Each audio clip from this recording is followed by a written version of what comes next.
All right. We're about ready to start here. Thanks everyone for joining. We love to let it idle a little bit to allow some people to get in here. Today's Jesters match is Chris Foose versus Mike Gaines, the reigning Jester. They're going to be playing 8-ball, and that will be race to 7. BCAPL rules. Feel free to chime in on the chat, either Facebook or YouTube, and we'll try to answer any questions that come up. We'll have to give them the thumbs up to get going here.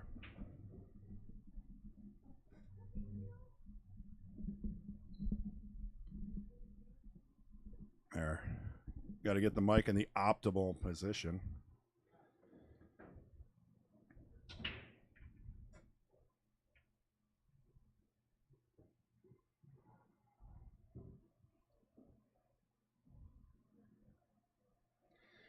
And they're getting ready to lag here. I'm not sure if that's a practice leg. I don't know if that should be allowed. Joined with me in the booth is Kendall Quickfire Cook, and I am Chris G. Just G.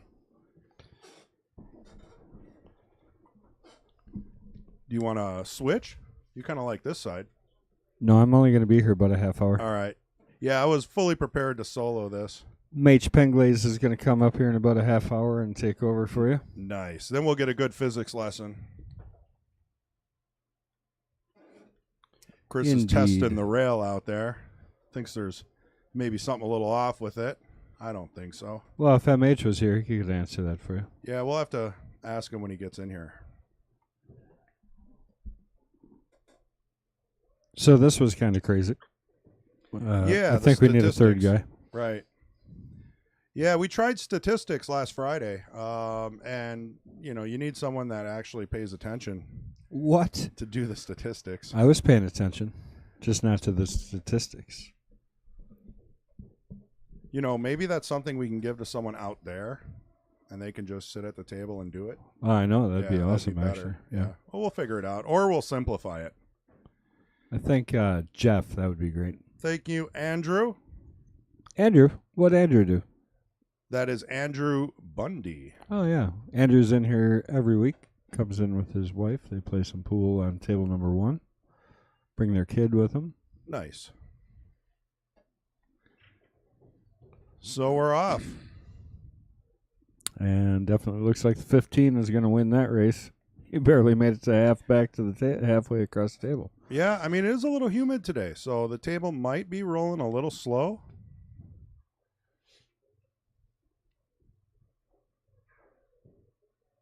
Except for now it says it's Chris G and MH Penglaze. Well, MH is coming soon. I see. Yeah.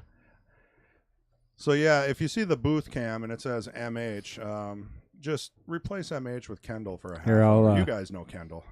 I can start it off like MH. Yeah. Yeah. So on the way in, I saw this old lady getting beat up by 2 guys. I had to go help. Yeah? She stood no chance. Yeah, that is an MH joke. Yeah. He just told that the other day on King. He's got a lot of really dry dad jokes.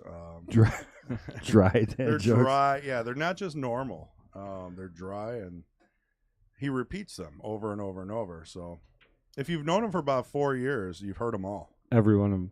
I've known him for 25, so I've heard everyone like 25,000 times, I think.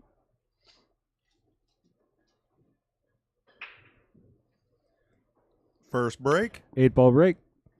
Does that count? That does not count. It counts for you get to keep on going. So the rule is you get to either re-rack or spot the 8 and continue. Open table. Guess I'll give a straight answer. Just in case there's anyone out there that doesn't understand BCAPL 8-ball rules. So talking to all my technical people that I know, they said that it's very possible that somewhere within the fiber optic line that we have coming in here, it's possible that there's a leak. So there's water getting on it. Well, we'll find out after this. If we don't have any video lag issues. See, Earlier in the Queens match today, we had a little bit of a video lag, but the audio was fine. So I don't think it's the connection. I think it might just be the NDI switch or the NDI cameras, or who the heck knows. I just rebooted everything. Tweak some settings. Cross your fingers out there. If you guys can chime in, let us know. How's the quality of the picture? Is there any video or audio lag? Let us know. So Chris decided to spot the 8 and continue.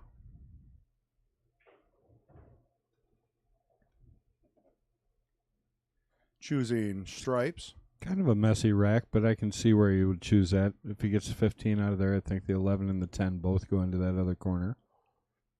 14, I think, is like no pocket available. I think you have to bump it.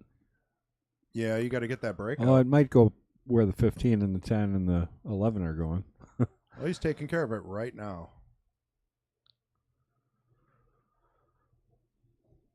I don't know if he's going to be happy with that. No, he's got to shoot the 13 ball cross table over into the corner there. I think he's got enough for that, but I don't think he can back cut it.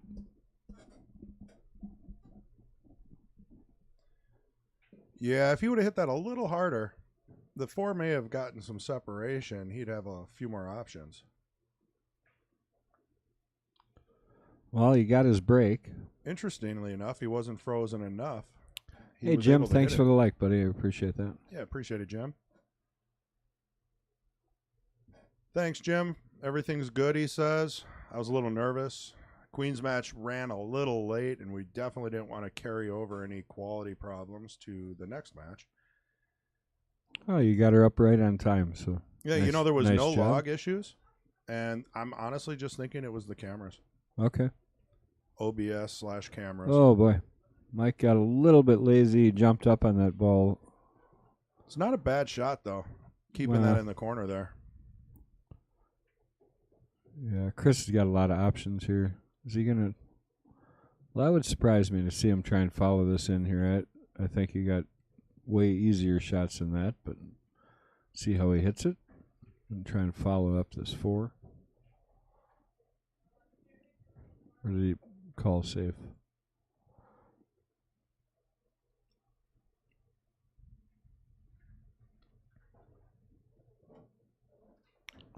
Must have bumped that camera again. It's not quite straight anymore.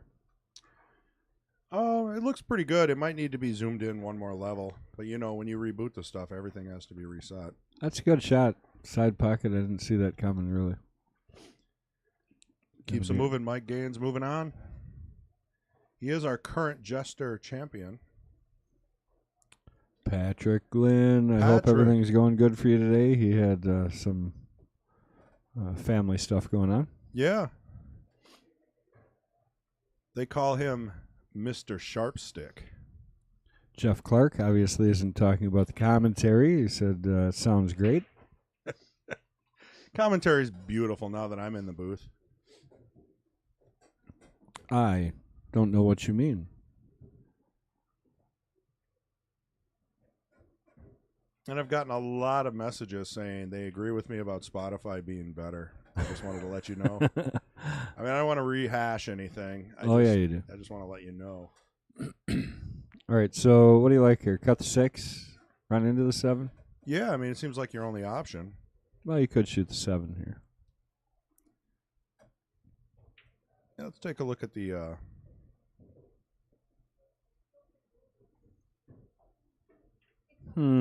Which one are we looking at? Oh, I see. See, the 7 is off the rail, so it is cuttable, but you see, I like that better. Look at that. Yeah, Couldn't perfect, have turned really, out any yeah. better. So the 8 is a little bit limited on pockets, depending on how you're going to play this. It's still not quite over, You got to shoot that 3 and then get positioned to the 7.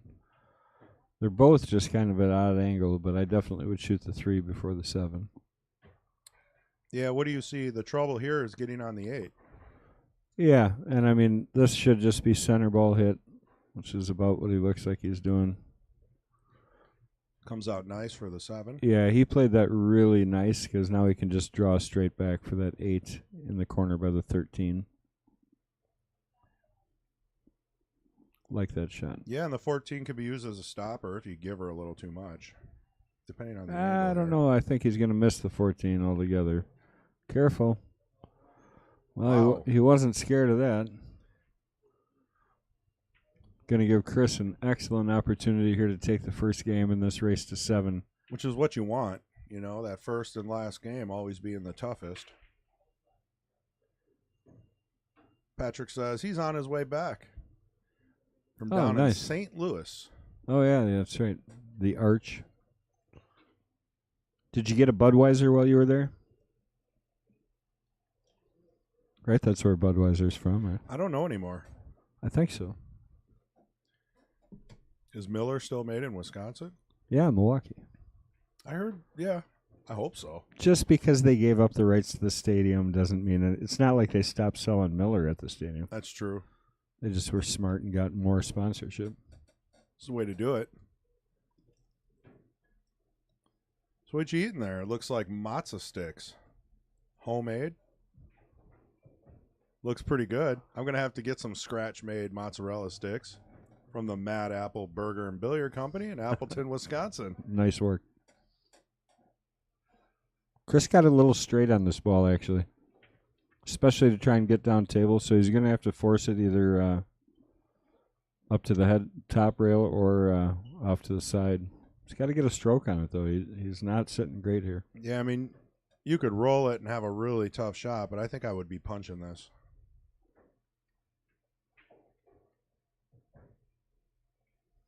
And he managed it perfect. Got it right where he needed to be on the 14. I think the 9 goes in the same pocket. Yeah, that was a great shot. Chris can definitely play. I mean, I've seen Chris play some really good pool. I've seen him around quite a bit. He comes to a lot of the Mad Apple tournaments. Lisa Heckman, thank you for the share. Patrick said he was at a wedding, had one too many, possibly. Bud Lights. Hey, Lisa, over on Facebook. Don't forget to head over to YouTube. Like and subscribe. Definitely helps us out.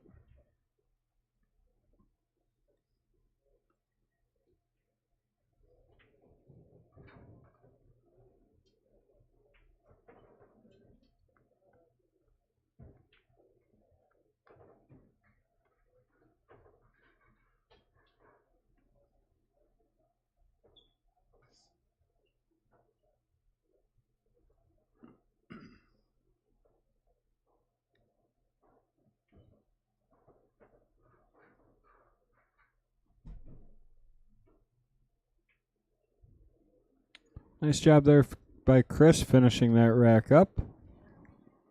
I'm heading there next. Lisa, where are you heading next? St. Louis? Or to get a beer. Oh. One of those two options. Or to the Mad Apple. Ah, that'd be even better. You can grab a lunch. Who's bartending tonight? It's going to be Ashley. Nice. It was me today. Yeah. I saw you behind the bar. Yeah. It's never a good sign. Jacob Cack. Thank you. Come on, What's up, Jacob. Cackalack? You know how to head over to YouTube. Click some buttons over there, man. You're young enough. Princess. Look at that. First one on YouTube. To YouTube. That's where she's heading. Well, I can't say the first one. First chat from someone on YouTube. Said, right. Oh, yeah, there's people on YouTube. Oh, yeah, because I forget Lisa is Princess. Princess Lisa. That's her.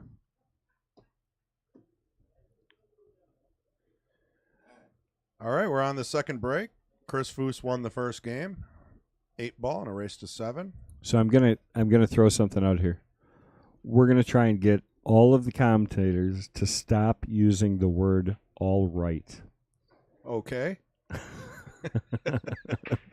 We do that fairly often when we start our sentences. So. I notice I do it all the time. See, yeah, now look at see you do. It's gonna be tough. I'm telling you. Holy cow! I thought that was a gross beer for a second. Did you see that beard on that guy? Almost thought that was one of the gross beer boys. He brought a pool stick and one of those black old school cases. What do you got in there? doom. Who doesn't know that? Yeah. So it looks like Mike's got a pretty open table here. 4-ball doesn't seem to be a problem. Yeah, it all looks good after your solids. The 5-ball probably is the toughest positioning to get, and he could get that right there if he wanted to, but did not. Makes the 1, giving Mike solids. Going for the 7 next, probably slide over, maybe for the 4. Well, the 2 is a little bit of an issue too, but now the 7's kind of a problem. Yeah, I didn't know if the 2 snuck through there. It's kind of tough to see. Yeah, it might, actually.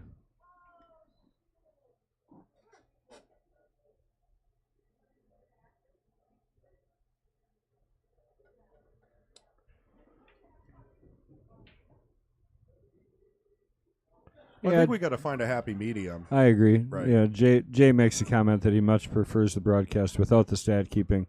Well, I mean, also it was new, so we talked about it way more than we probably should have at that time. Pretty so exciting. If it was kind of seamless and you guys didn't hear all the background chatter and you just got to see the numbers, I'm sure you'd appreciate it a little bit more. So yeah, that was the first time, and then we got way too many stats to keep track of. So. Well, they missed so many gosh darn times. Who would have thought the Kings were going to miss that many times, and they really did. And really, we're only going to do the stats most likely on the Kings matches. Absolutely. Because it would be really tough. You think the Kings missed a lot. Let us know in a couple of weeks, Jay, if you watch the next couple of weeks, if it smooths out for you. But we do appreciate the input, though. Oh, 100%. I thought we both thought the same thing. We're like, whoa, this is a little complicated. Mike Legoo, thanks for the like, buddy. But we definitely want to step up the stream. Step it up. Even if it's only a few stats. You know, baby steps. Mike getting pretty aggressive going for that bank. He wasn't afraid of it at all. And getting Chris back to the table with that shot. Mike Legoo, thanks for the like. Didn't I just say that? I don't know. Did you? Yeah. Are we repeating I did not ourselves? hear that. We might be repeating ourselves. I don't have my headset on. Oh, put your headset on. Actually, this is going pretty well without the headset. I don't have to hear you. All right. They're behind you. No, that's not them. What's the ones up on top? This is it. Oh, somebody hung them up on top. Oh, that's for the output. So when we start doing narration, which is this matches. week, yes. We're going to get that boosty match, or not the boosty match, the GOAT, Efren Reyes. Yep. Match up and going. All the Efren Reyes matches are queued up and ready to be, have some commentary, some narration over the top, and then we will publish those as soon as we can.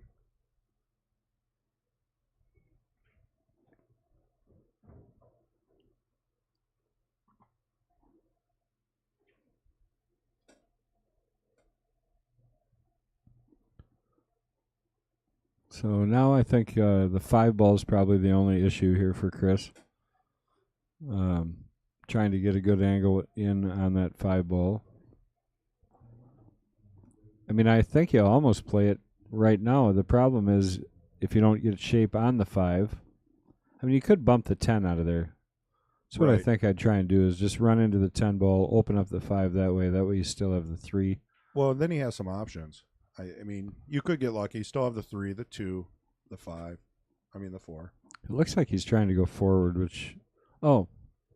Right. My goodness. That worked perfectly. Well... What were you thinking? I'm thinking he's solids. And this is why we can't keep stats. Oh, yeah. Half the people knew I was wrong. The other half were shocked when he shot this stripe just like I was. Yeah, I mean... You could have played that off.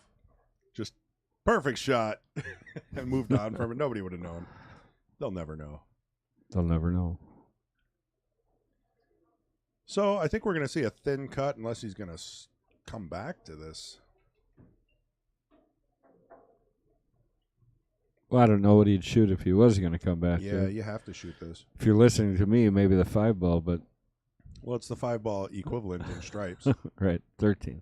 He's got a big pocket with that 8-ball. That 8-ball definitely helps this ball in, just like that.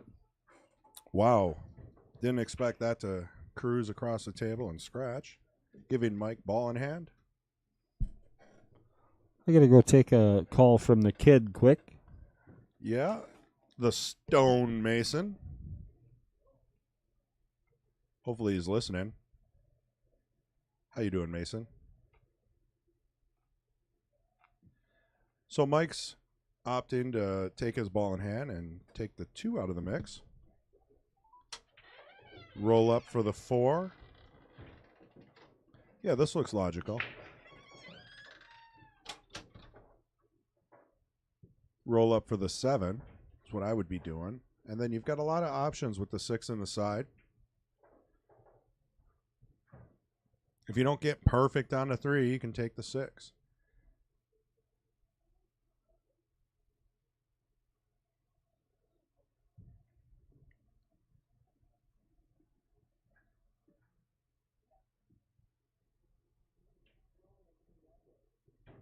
He's thinking about it. Might have got a little straighter than he wanted to. I mean, even if you overdraw this, I mean, okay, kept it simple, just a stop shot.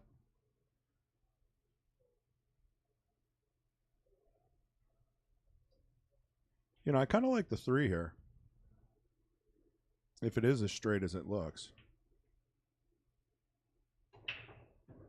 Looks like he's testing the tangent line on the 6.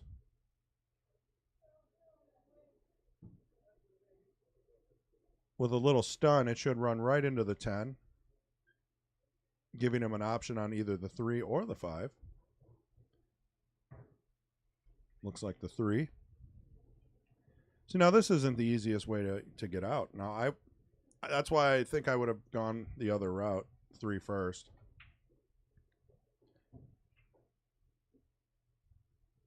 But if you put a little draw on this, it should slide back down. Okay, you just stunned it over. 5 in the bottom right corner. I like it. Little top should bring it right out. And he should be able to shoot the 8 unless he fancies the draw. Looks like he is putting low on the ball. Yep, just slides over. That's all personal preference. If you don't like moving the cue ball a lot, that's probably the best choice right there.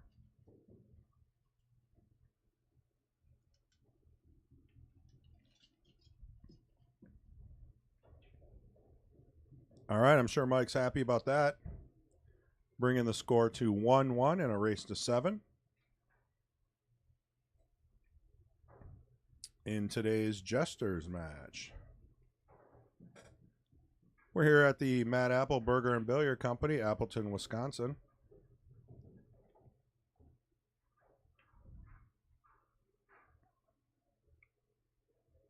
We had the Queens match earlier today, and after this match, we're going to have the Knights.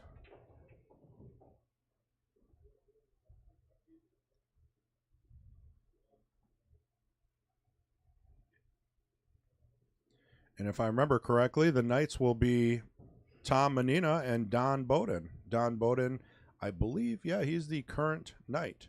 That'll be at 4:30 Central today after this match. So if you don't want to miss the action, head over to YouTube.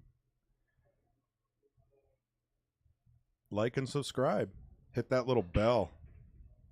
You get a little notification when we go live. We'd appreciate it. Let's take a look at the overhead, see what the table looks like.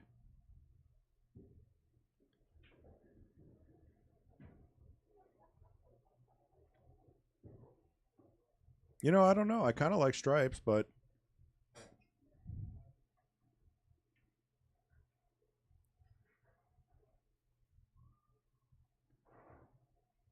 looks like the 12 ball might be the only problem.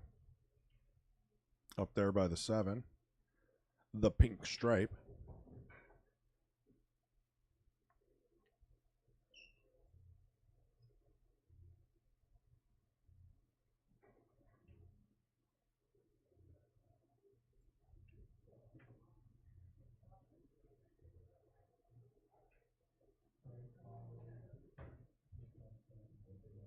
Takes the 10 ball, selects stripes for his suit. Chris Foose will be shooting stripes. Pulled it back a little further than he wanted to, but I mean, he's okay here, honestly. You can just... Might even use this to break out the 11 there. He's saving it. He's saving it for later. Got a little on the wrong side for the breakup. Things are going to get difficult now.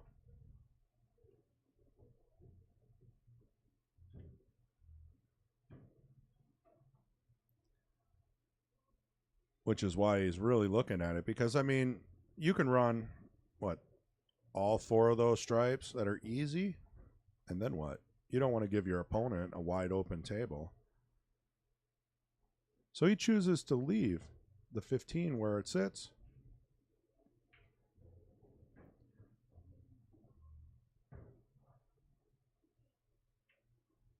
Cleaning up the other side of the table, hoping he's going to get a better leave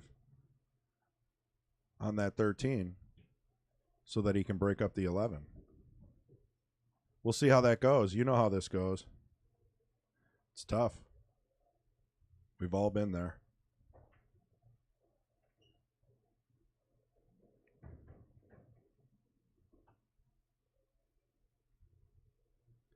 All right, he elected to play it safe. Smart move. Puts the pressure back on the opponent, Mike.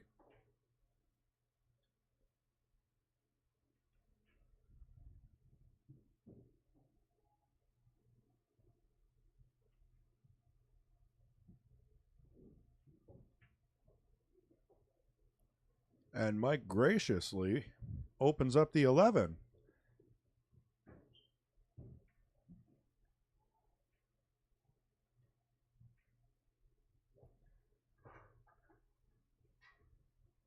Yeah, I think you got to take either the carom off the 6 here or play a safe. Unless he sees and you know, looks at the cut shot here on the 11. Yeah, I think he's looking at the carom. I like that. I mean, if it goes in, you probably move the 11 out of there, and if it doesn't, it'll just sit in the pocket. Perfect. That was a beautiful shot.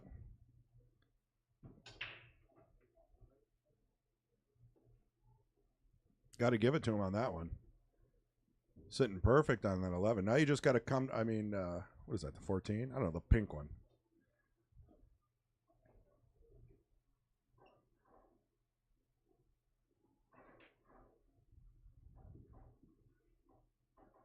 I think what we need is like a 60-inch TV in here so I can see the numbers on the balls. A few more super chats and we'll get her done. Hey, Andy Garcia, this is a 7-foot diamond Pro Cut. Pro Cut means 4.5-inch pockets, which was always the tighter of the standards coming in.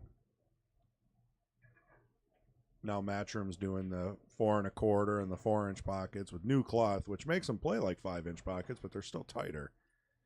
So Mike missed that. I mean, Chris missed that shot, which he had this table. I think he had to force it so he'd get the leave down at the other end of the table.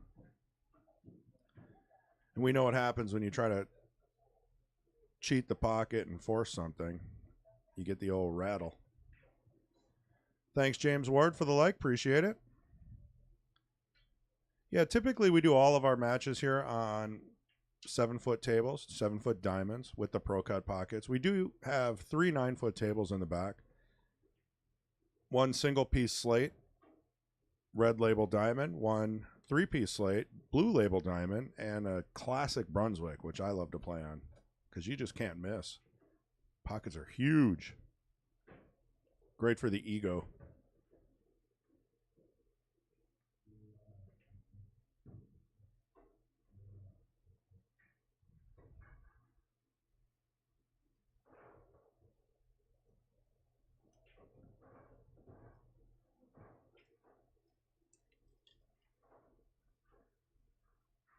So Mike's got a choice here. What does he want to do? He chooses the 3. He chose poorly. But I'll be honest, it was so close to going in, he would add the 2, 5, 6. I mean, one shot away from the table. I mean, that's how it goes. And I just want to remind everybody who's watching, the Jester's match is Fargo rate 500 and under. The Knight 600 and under. And then the Kings, which we do Friday at 7:30 Central, that's open. So that's where you see the 600s, 700s playing. It's to be expected that these table runs aren't going to be perfect every time at this skill level. And to be honest, you learn a lot because you really can try to figure out what are they going to do, what did they do wrong.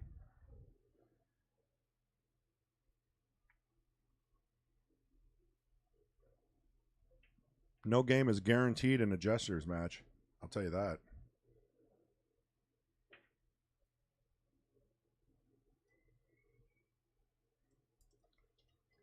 And I'm not knocking them because I'm a Jester myself. I think I won 18 weeks in a row. That number keeps getting bigger, and then I retired. It was just too much money to handle. Pockets were getting too thick.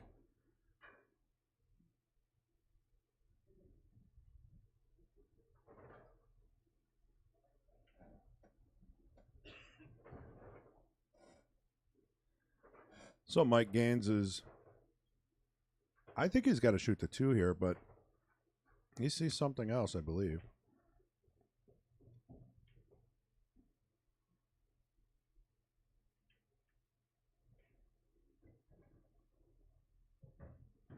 Laser eye. I did not see that going through.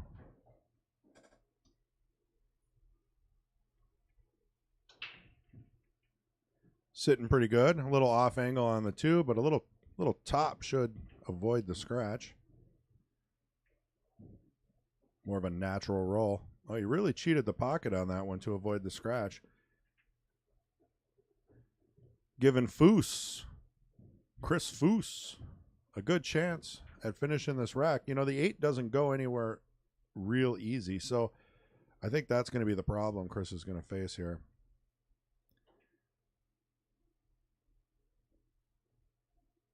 I think I would take the pink down in the bottom left, come around 2 rails so that you can get behind the 8. I mean, there's so many different ways you can do this. You definitely don't want to make 2 balls and not have a shot on the 8. That's a kiss of death. And with the score at 1-1,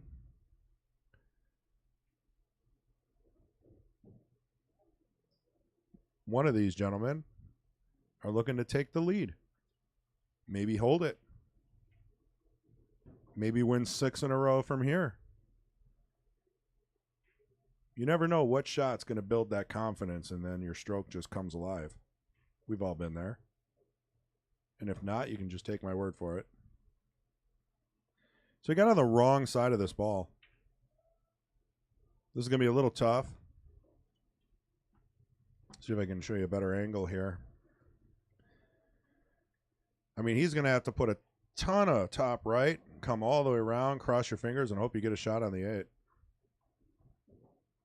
It's no gimme. That is for sure.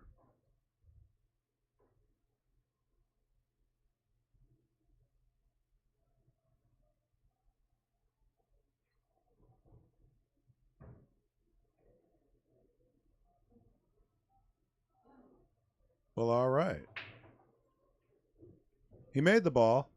I don't think he gave it enough oomph.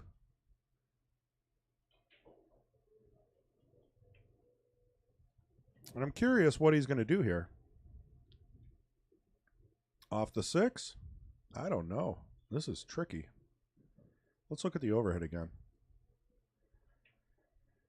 I mean, you can see it just doesn't go. I don't know if the bank goes either. With the 2 being down there, obviously. Maybe 3 rails? Upper right? I like 3 rails upper right, I'll be honest with you. It's doable. I mean, it's a low percentage shot, but it's doable.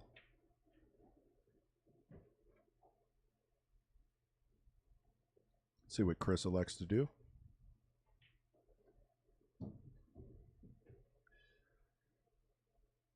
He elected to play safe and sell out. Mike Gaines going to make quick work of this. 6 in the corner, come around. See if you're good on the 5. If not, use the 2 as a backup.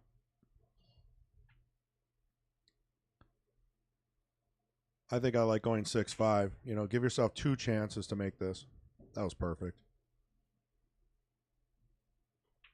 Roll up 2, 8, other corner after the 5. Man, that's got to be... That's one of those shots, you know, Chris shot that. He could have been aggressive. He thought, you know, if I just tap that, block his ball, I might get back up at the table. And you got to weigh those things out. Is the shot harder than the safety? Hard to say. I mean, I guess the safety probably was easier than a 3-rail shot. But he paid for it.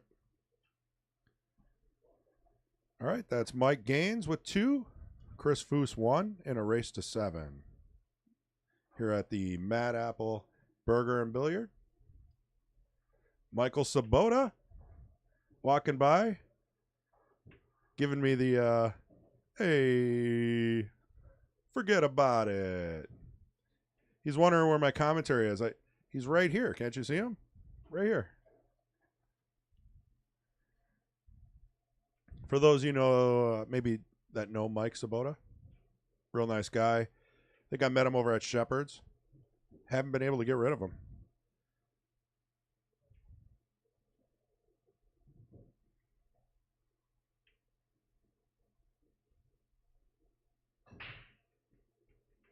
All right, and Mike breaks.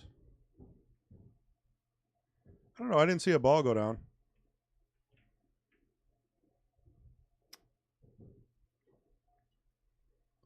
Let's look at this table from the overhead. Man.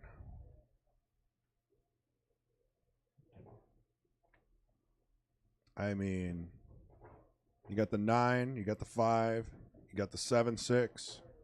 All problems.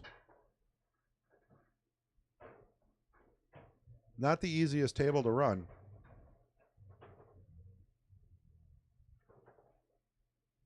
I think I agree with him here. I do like the stripes. The 9 is protecting you a little bit.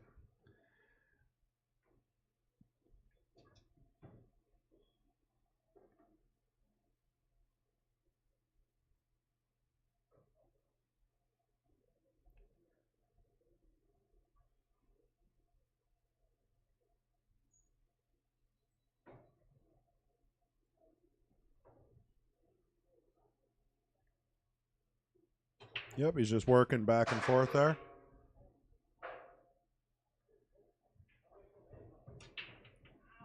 Someone's playing ping pong with the cue ball off their break in the pool hall. We have 34 players here today for the weekly Sunday 8-ball. Race to 4 on the winner, 3 on the loser. Tiered entry, as low as $10 to get in. Really, how much more fun can you have on a rainy day? 34 players. That means there's an added $100 from Kendall, a.k.a. the Mad Apple, right to the players. No greens fees at that level.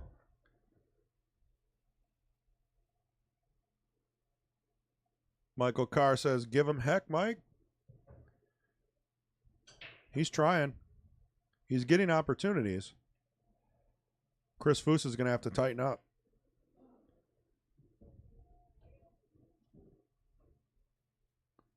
But I've seen him in these positions before where he's down a game or two. And if anyone can do it, Chris definitely can. Both of these players are very good for their ratings when they get warmed up, you know. And that's kind of how a 450 to 500 player is. It's the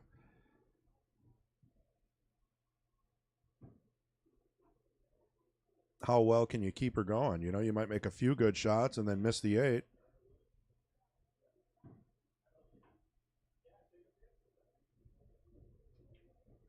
You got to stay focused. Jason Mongo White. Thanks for the like. He's actually here. Must be watching on his phone or listening. I don't see him. Oh, there he is. Give him a little wave. He must have won his first match, and he's waiting for his next match. I would have to assume that at his level of play. I do believe Jason did pretty well in the state tournament this year, WSPA.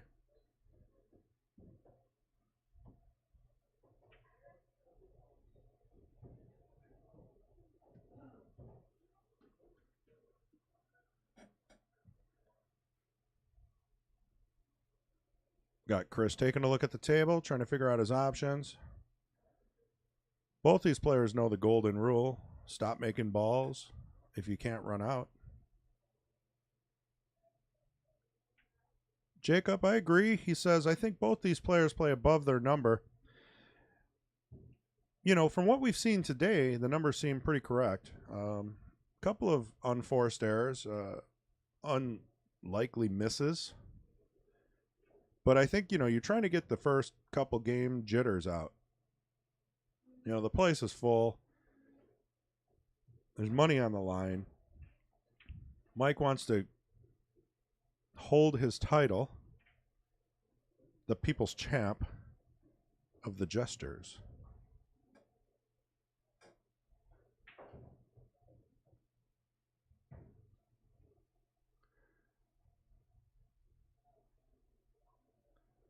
Thanks, Andy. This is just a 2-player tournament, challenge match. But our weekly is going on in the rest of the pool hall. Which here, since Mike missed that shot, I can give you a quick look at the pool room here. That's what it looks like. Got 8 diamond tables here, all being used. There's another 3 in the back that are 7 foot among the 9-footers back there. You can see Fong over there underneath the TV. He's running the tournament. Pretty packed house. I think they might be on the second round. And back to the action.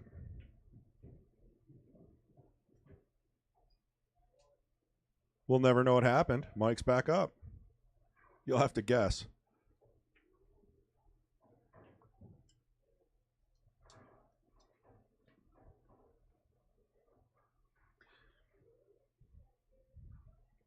Otherwise, Andy, if you're talking about WSBA, we did also cover that.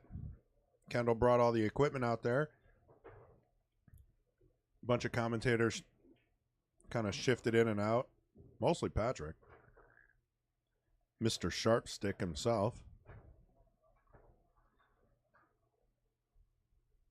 Because he didn't pay his entry fee in time, so he couldn't play.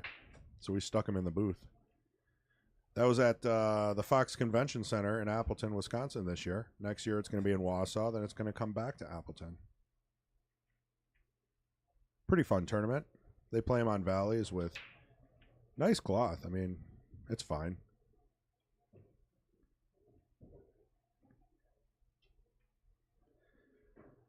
Mike not wasting any time here. I like that. Makes the 6. Gets the 2 out of the way. Slides out for the 5. 8 most likely in the upper left pocket. Oh, he's changing his mind. I don't mind this. As long as you don't get a sharper cut on the 2. I mean, I would think you can punch the 2 and just, you know, I guess you are splitting. Oh, yeah. See, I had the angle all backwards. That's perfect. All right, now he's pretty straight in on the 2.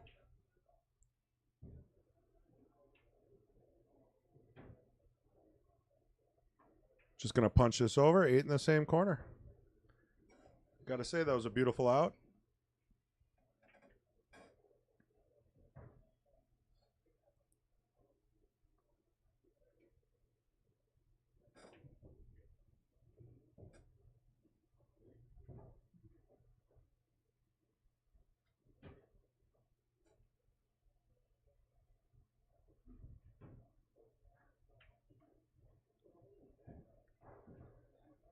That puts Mike up 1 more in a race to 7. If I was Chris, I'd be thinking, I don't want to let this slide away too much. You got to get a game or two in there. Got to keep it close. You don't want this to slide away on you. And if anyone can do it, I know Chris can. I've seen him play. Both these players can run a rack.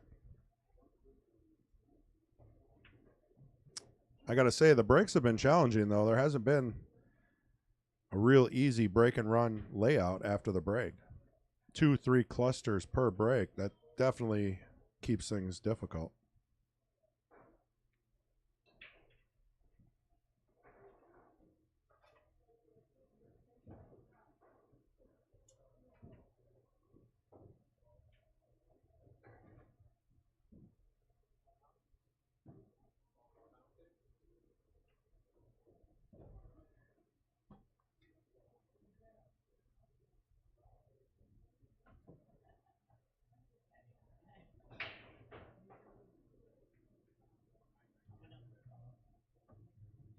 Look at the whole room here, arena table. Believe Chris has taken a quick break, which is always a good idea. Reset, right? Come back, hit it hard.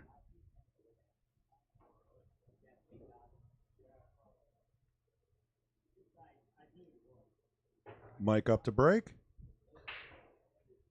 Had a nice little pop on that. Hit it a little to the right.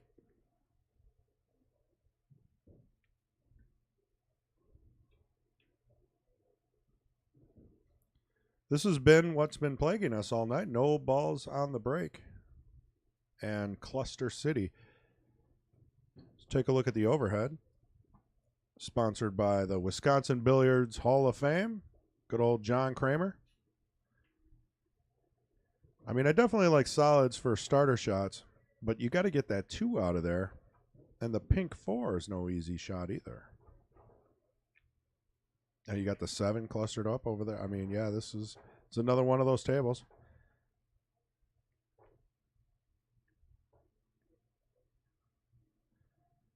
Not much better. Did move the 4 and the 2 around.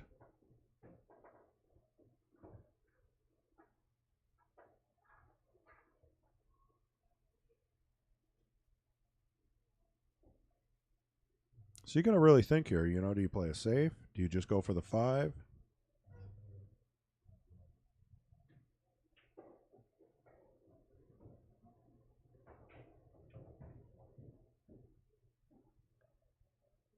Wow. Great breakout. Got to hand it to him on that one. He did what he needed to do.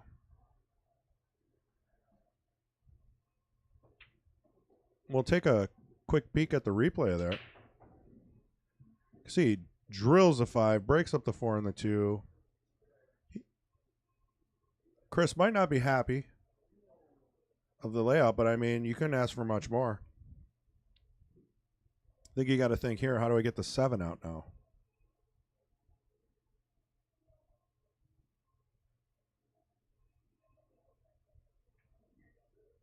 He elects to play safe. Smart move. Not leaving Mike any real obvious shot here. Unless the 11 goes in the side. It's one of those tricky shots, though. You miss that, you open up his 7. Sometimes you just got to do it, though. That's all you got.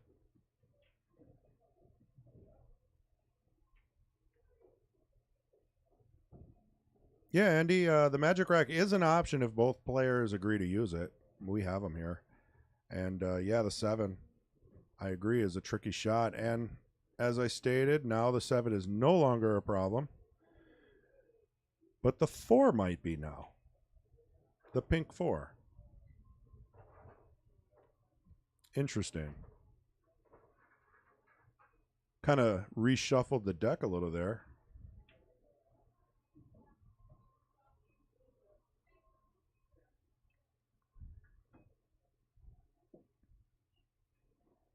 Yeah, I kind of figured he was going to try it again. Chris Foose elects to play a safe. This one, I believe, is a little better. I do believe they're is no obvious shot for Mike.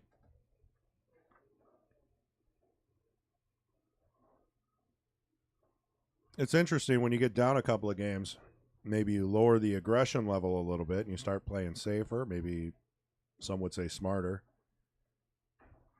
Let the other player make the mistake and then you run out. You got to switch the momentum here a little bit.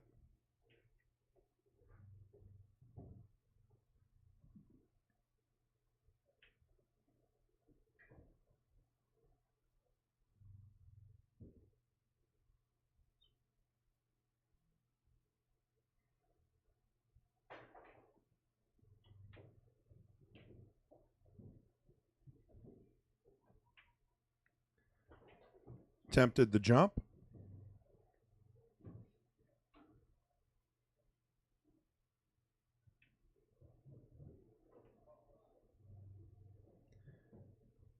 Nicholas, thank you. Appreciate the like. And don't forget, YouTube's got a little bit better quality. You can head over there and like and subscribe over there. Hit the bell. And I guess when I say like on YouTube, it's the thumbs up. Same thing, right? We all know that. And if you hit the bell after subscribing, you get notified when any higher quality video pops out, either live or later tonight. I'll be working on the highlights for the Queens match, Jesters, Knights, as well as the Kings match from Friday. Never got a chance to get that out, and we'll pump that out so you guys can see. I'll thank myself for liking. Appreciate it. Myself.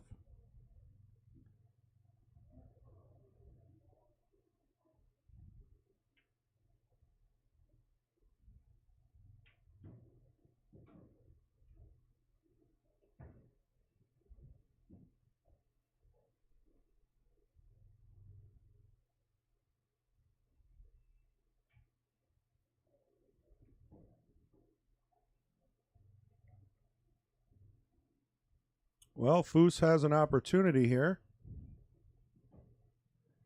Frank Greschel, you know how to get back on the list. Contact Mason. Mason Cook. The Stone Mason. Use Facebook Messenger or in person. And if he's at some big tournament somewhere in the country or the world, send the same message to Kendall. They are the list masters right now.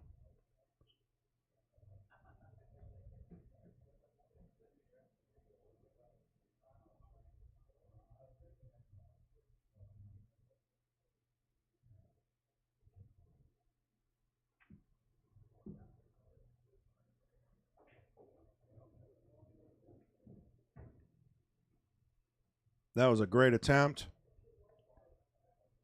There is an opportunity there.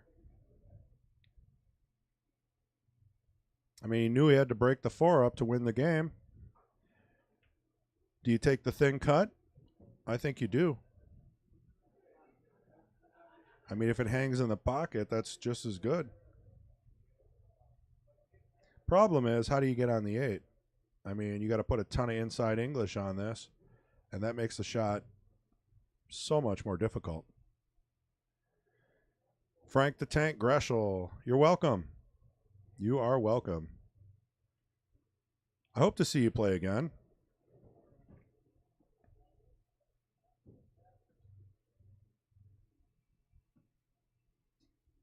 We could always do a challenge match between you and Dean. Solve the question once and for all. Who's the better player? Brothers-wise.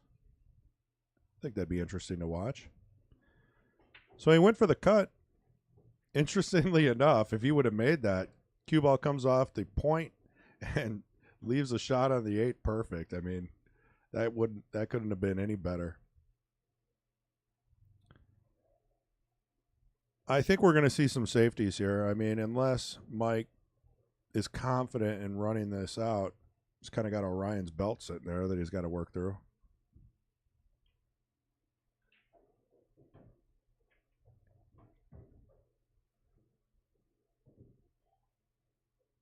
So now, I don't like this because if you miss this, you're giving them the game.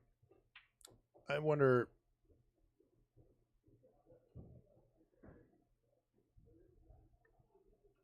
I mean, this is all about confidence. If you're feeling it, you just start making the balls, slow roll them in, whatever you got to do.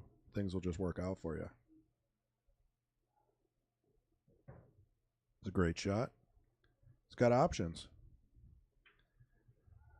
Let's take a look at the overhead.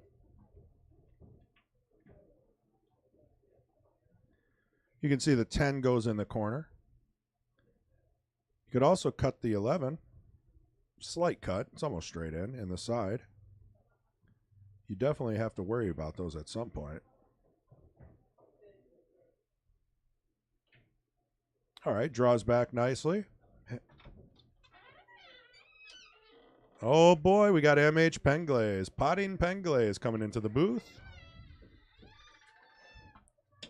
Let your physics lesson begin. Open up to page 7. Hello. Well, I wanted to watch Mike play here. I was in the commentary box with him earlier, and he was commentating with me. And he's got a tough match, I imagine, here against Chris Foose, who we know plays well. Yeah, so far, Mike's, he's had the upper hand. Mistakes were made. Right now, I do believe he's going to play a two-way shot. He's going to try the bank, but leave Chris tough if he misses. So in some ways, this is a safety. Yeah. Yeah, he didn't even hit it hard enough to make it. Right. The safety was the priority there. But is it a good safety? Well, he's left a window. Chris has a bank of his own, which he's going to have to go at. It's pretty tough for him to get into and win a safety battle here with just one ball on the table. So something tells me he's when he's done pondering and considering, he looks very thoughtful right now. I think he's going to just call a bank shot and go at it. I mean, you could play a safe on this as well. How? You can hit the left side of the 4 and just leave the cue ball on the rail, leaving 2 hard cuts. Yeah. The problem is he then, if he chooses not to take one of those cuts, he also has good safety options. Three balls against 1 ball. Right. It's always a tough safety battle, that. 1 ball hell, they call it. Definitely is this. So, and if Chris does get into that safety battle, he may realize that this bank shot that he's faced right here is still the best shot out of all of them. And we've seen Chris in a position like this before where he played a safe, the safe failed, and then he lost the game. So he's got to be kind of in 50-50 world here. I'm really surprised he hasn't already shot it. It's kind of a weird leave on the 8, right? I mean, you got to hit this kind of hard. There is another shot there. He's got a one-rail kick shot. Yes. And maybe that he feels might be even safer, but I think I would play the safe. Leave the cue ball in the middle diamond on the left side, or the top of the rail there. Look at that bank shot. Oh, he went for it. Okay, back. And look at this position on the 8. Yeah, or more precisely, position on the stripes for Mike. Yeah. That's one thing I've noticed is Chris's speed has been great. Yeah. He misses by just a hair, but he's got the position he wanted. It's a little disheartening.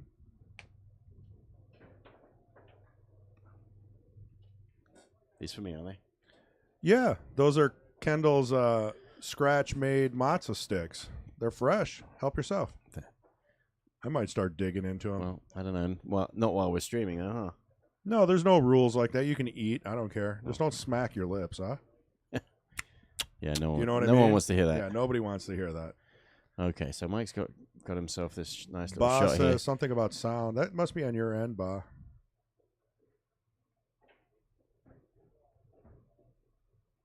Sound? Oh, oil the hinges. Okay. Yeah. It's a good sound effect, though. It's a little creepy when someone comes in, right? It's like Awesome, yeah. Halloween, That is a typical horror movie type.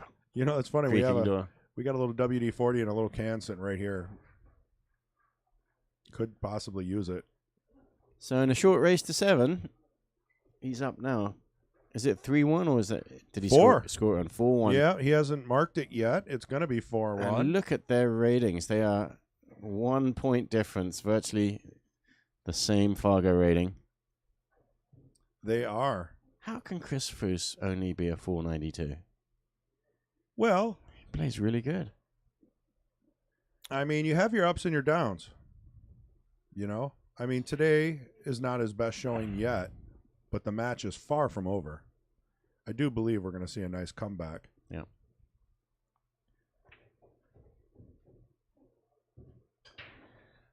So it looks like he's going straight down the middle at these. Yep. At this 8-ball break. Yeah, he's been having a nice pop break. He's been hitting it a little off to the right. Yeah, a little bounce on the cue ball. He's elevated cue on the break shot there. He had a ton of top on that, which actually made a ball for him. Well, they opened up good, didn't they? And he did make a ball. It's probably the best break of the night. You can't complain about that. Take a look at the overhead, see what you'd choose. Stripes, probably. Well, just because you don't have a shot on the solid. Right. Well, you do. You got the 5-ball. So what do you really like? Either one. I mean, the solids aren't bad. Almost prefer solids, actually. Yeah. If you have a clean shot on the 5-ball right now. Can't tell for sure if he did, but he didn't really look at it. And if he's happy with stripes, he doesn't need to. So it looks like the 15 doesn't really go past the 10, which means you've got to shoot the 10 first. So you've got to get the order of these balls right. It's a little tricky to make sure you pick these off. Thank you, Deb, for the like. Appreciate it. He's playing a combination here, which is... Well, he struck that well, didn't he? I was going to say that's a fraught with danger because it's easy to miss that one.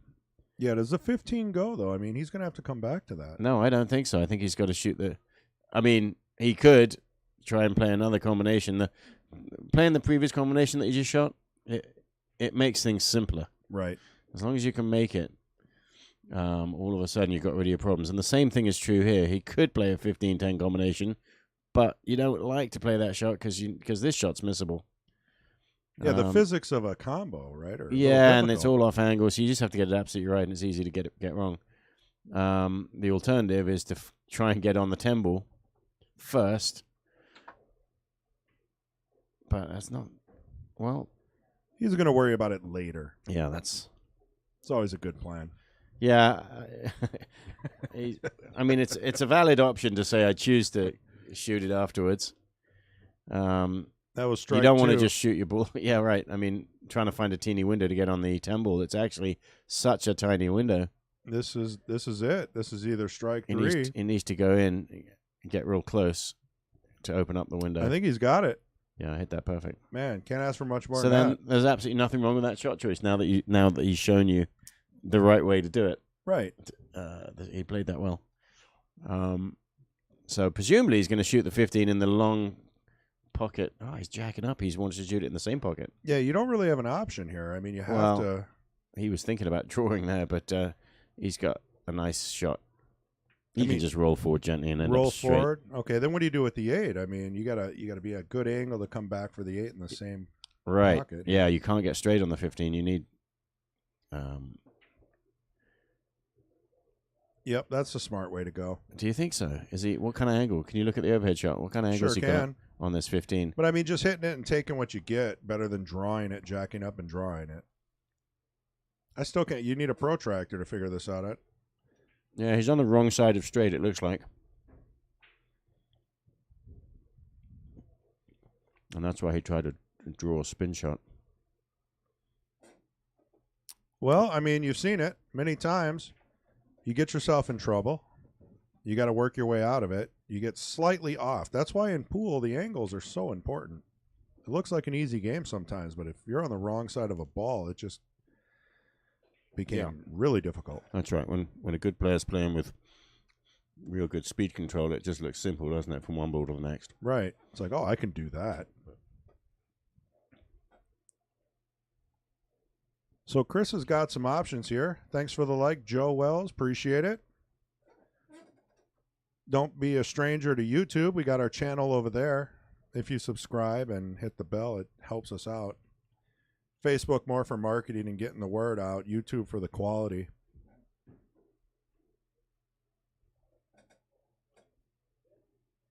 MH is starving over here. You can super chat him a Big Mac meal. How are those matzo sticks? They smell great. Yeah, nice. Try one. No. All right. I mean, so here's the similar kind of question that we had for stripes here is the 5-ball has to go before. I think you take the combo. 7. Do you? Yeah, I mean, because if you miss it, you'll either be behind the 7 or you'll leave a tough shot on the 8. Kind of a two-way. Yeah, but it is missable when he could just shoot the 5 right now. It is very missable. And open up the pocket. The 5-ball you're not going to miss. And you could roll it super slow and actually play probably the 7 all the way down next. That is that is a good point. So you're talking shoot the 5 with a ton of top left and come around the table. Well, that's one way to do it, or bottom right. Oh, I see. Pull back. Okay. See what Chris elects to do here. There you go. That's what I was saying. You can roll it in gently. Oh, he called safe. Keep it simple. Now, I don't know. He's on the 7. He could have just run out here. See, I think the fact that he's down 3 games, his confidence is a little shaky right now. I think he needs a good safe to succeed, and then he'll build his confidence by running this rack. I mean, we've all been there. You know how that goes. Yeah. I think that's weird, playing safe when you have a good out. You know, if you don't feel it, you don't feel it. Yeah. And, you know, Mike's got his jump stick out. I believe that's a Predator Air 2. I remember from his bio. His bio. We don't have Chris Foose's bio. Oh, we don't? No, so I'm not going to go through it all. Be kind of one-sided. Well, got a good hit. Good hit, definitely.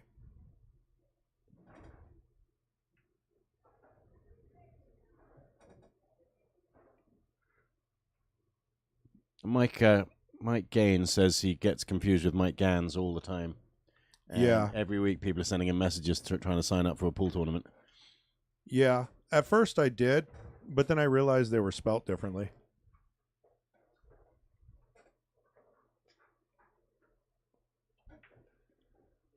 One's from Illinois. One's from Wisconsin.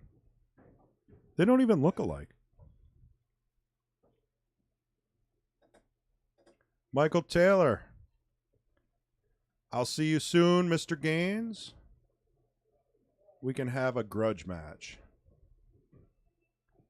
Yeah, we'll see you soon, Michael Taylor, when you do the pit stop tour for the Queue It Up. I think the next stop, or one of the stops soon, is Mad Apple here in Appleton. So do you think that 6-ball is making this 7-ball a little tougher? Well, nobody likes a blind cut. It's not really blind, though, is it? It's fairly straight onto it. Well, let's look at the overhead, see if that helps us out. I mean, it looks like it goes. I mean, if you can make the 3, get on the 6, perfect. You know, maybe he's worried about the 2. I don't know. You're saying shoot the 6 before the 7. Oh, yeah, that's the cut you're talking about. Yeah. So I think he could just pop the 7 in right now. He doesn't like it, though. Oh, I see. No. I think there was an issue there. Yeah. So that'll do nicely. This will. He's actually got a good angle because you need to get on the 2. Mm-hmm.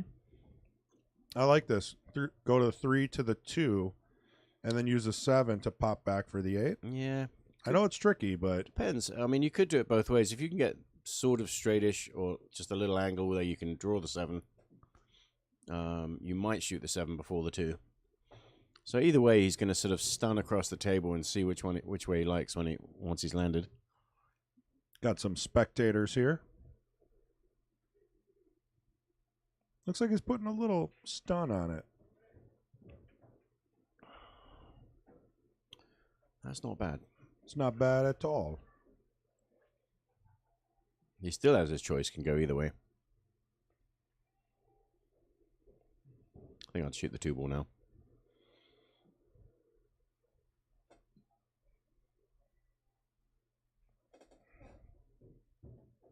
He's really thinking this through.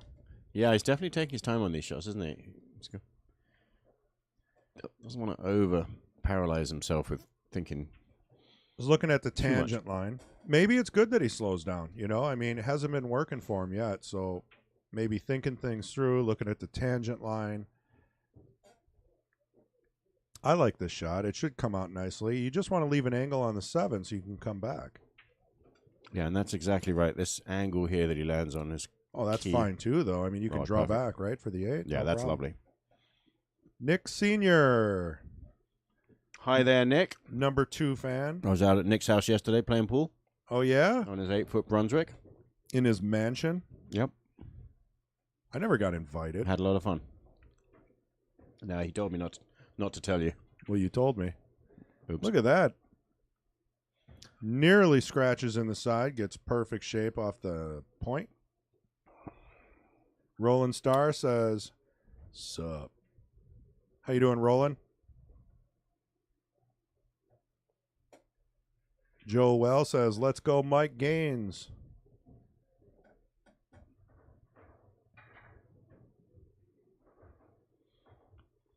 Ouchie. Wow, Ouch. yeah. That's one of those shots where I think your confidence level is just not there. You notice his stroke. I'll replay that. I think his stroke was a little compressed. You know, Yeah, and that's a problem. He's playing so slow because he's trying to think his way through it, and it's not flowing. So we'll take a look at this. Watch his forward stroke. I mean, he doesn't really get down with his pre-shot routine like he normally does, and watch his forward stroke. Almost like pushes through it. See that? It was like a double push. And that we've all been through as pool players. Well, that second push is really just when you drop your arm afterwards, and it's really not part of the shot. No, but that doesn't make a good fundamental stroke. You want to definitely just stroke that through in one solid movement. I feel the stroke was over by the time that he did that. Sure, physics-wise, but the aim was, I believe, because of that.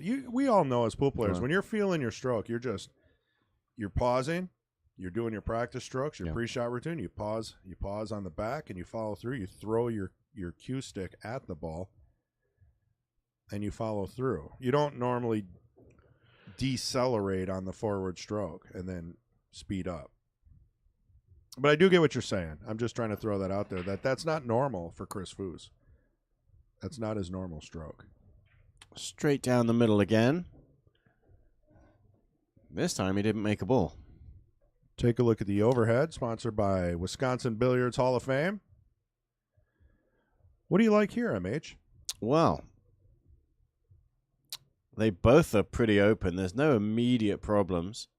The 8-ball says that if you took stripes, then there's nothing in the way of shooting the 8 when you get to it. I don't really see any problem shooting stripes here. Yeah, the 11 ball's a good starter shot. Yeah, or might even, depending on how I feel about it, roll the 14 in the middle. Side, yeah. That could work. Just make sure you don't pick a shot that you end up missing. For sure. If you were to take solids, it's really not that bad, except for you've got to figure out the 8-ball. And for that reason, we choose stripes. Well, there you go. But you could run solid, so you just have to do something. Shoot the 2 right now and bump the 11. That is a professional analysis by MH Potting Penglaze himself. Amateur. I don't know about that. You're like a 600. I am not a 600. You could easily play in the Kings. Yeah, my list is on the Knights somewhere. Are you? Can't wait to see that. I'm assuming. I don't know. Well, you got to contact the Stone Mason Yeah. and find out if you're on the list. You should be. But I don't want them just to shove me in. When they have someone cancel last minute, they'll say, MH, you play this one. Well, maybe that's what they're waiting for. But that's not what I want how it to go. If I want to play, I want to have my mindset right. I want to be ready for it. Your mind's always right. So, looking at this table, Chris Foose is thinking it through, slowing it down. Well, he did choose solids, and we're going to find out if he's got a good plan for the 8-ball. That's exactly it, MH. I did not like solids. I feel like while there's still lots of balls on the table, you play some kind of shot. Like, he could play the 6-ball right now, dance around the back of the 2-ball, and end up, hopefully, colliding with the 11. Just nudge the 11 somehow, and all of a sudden, everything's open, and you still got shots. Or you can make a bigger cluster. It's like gambling. Well, yeah, sure. You roll the dice. You just want to open up the pocket for the 8-ball. And the 8-ball doesn't look like a good kiss off the 14 in the side. That's just not right.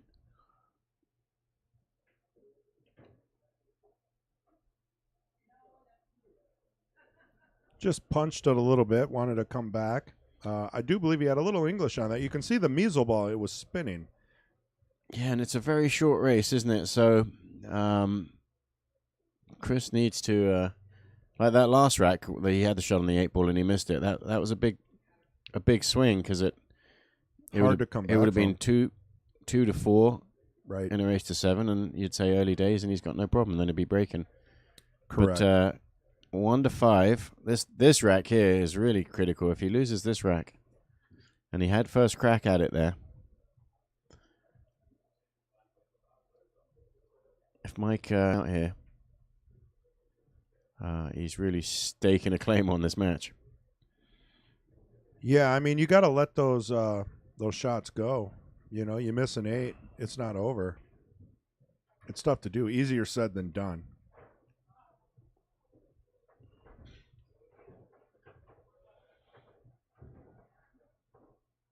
So, do you think the 10-ball goes past the 3? I do. Yeah. So it has a pocket. Need to get nicely on it. And there's another one where you're going to just sneak this ball past the 8-ball. Well struck. And if he ends up perfect on the 10. He played it on the left side of the pocket. It was not only did he open. hit that well, but he got so nicely on this 10-ball, it looks easy. Yeah, that was a great shot.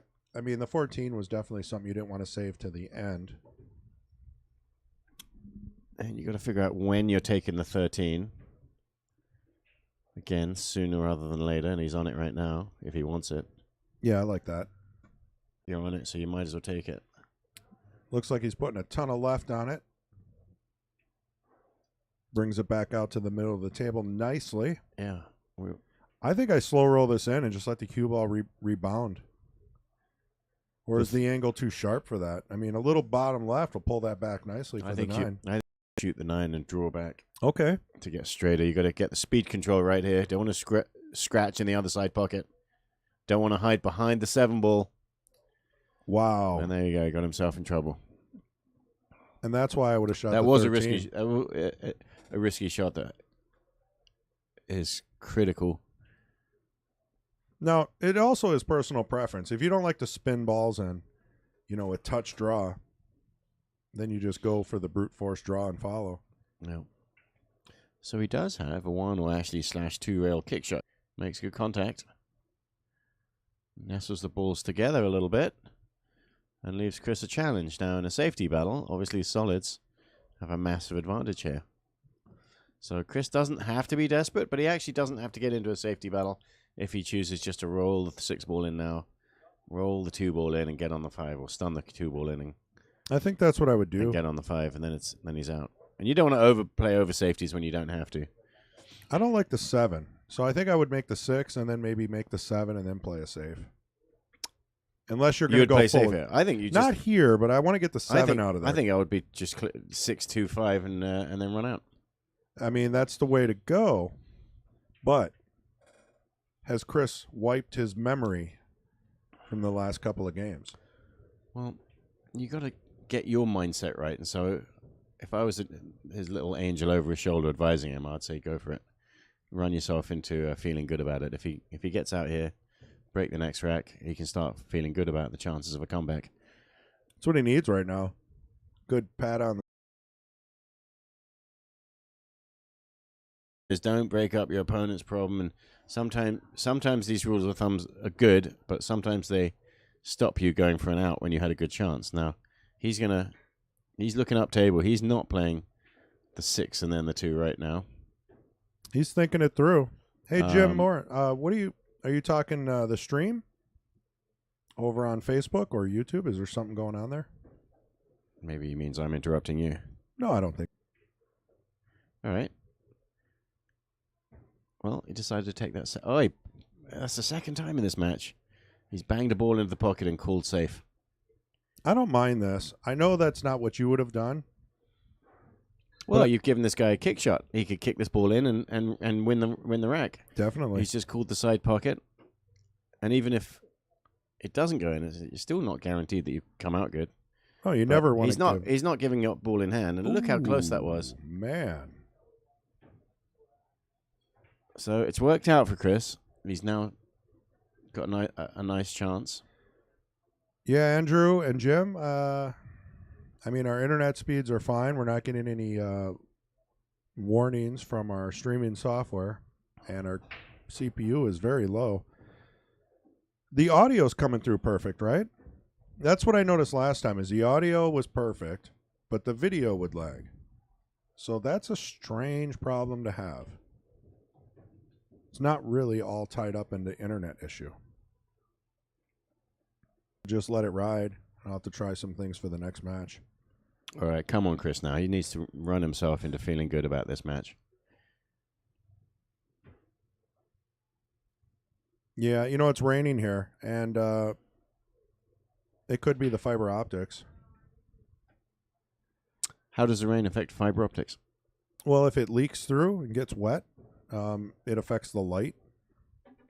Really? Maybe there's a mouse in there. Who knows? I mean, all I'm saying is even with the twisted pair back in the day, rain would affect things. And it seems like this happens every time it rains. Huh. So far. I mean, we've been good for like a month. Perfect quality, no issues. And then today, all of a sudden, doesn't make a lot of sense. Has it really been a month since you... About 3 weeks since we redid that? the network. Yeah. Maybe 2 or 3 weeks. I Yeah. guess. And it was, you know, there hasn't been any rain. I don't know.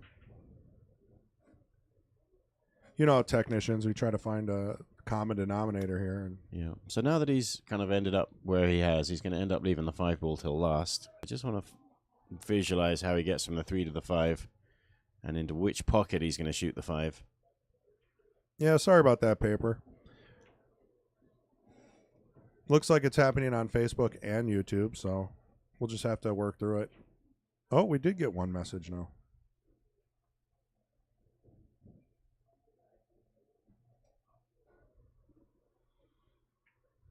Yeah, we lost internet 3 minutes ago. Are we down? No, I do believe we're still streaming, but we're dropping frames 25% over the last 2 minutes. I mean, that's definitely a provider issue. That's coming from Spectrum. Huh.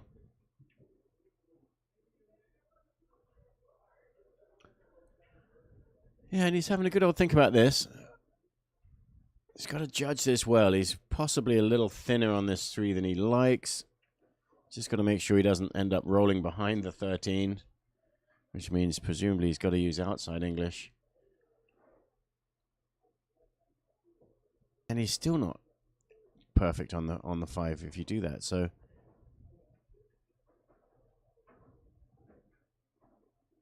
I'll hit that a little soft. yeah. He's gonna tighten his belt buckle here and visualize shooting this 5 ball into the pocket. Yeah, how would he feel if he got out here? This would be a reset for him. Chris really needs this.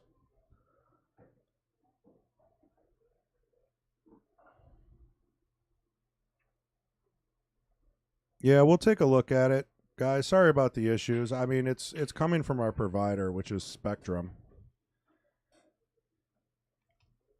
And it's commercial Spectrum, fiber optic cables. The network is clean. Computer's not having any issues. It's humming along at like 10% CPU. I mean, that's nothing. We could be doing 4K on this thing.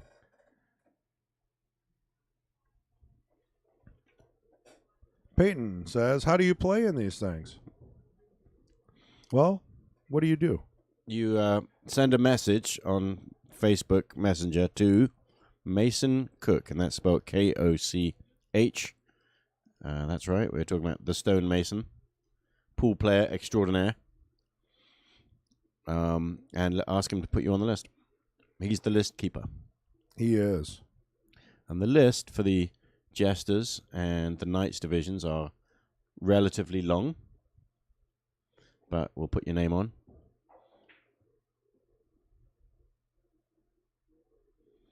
Well, that's a shame for the Chris Foose fans out there. Did the 5 ball block the pocket? Maybe some of it, maybe not. Yeah, he's taking a little bit of the pocket away. I think he's still got it, but we'll see how he tries to get on this. Could go round the table. and try and get underneath the 8.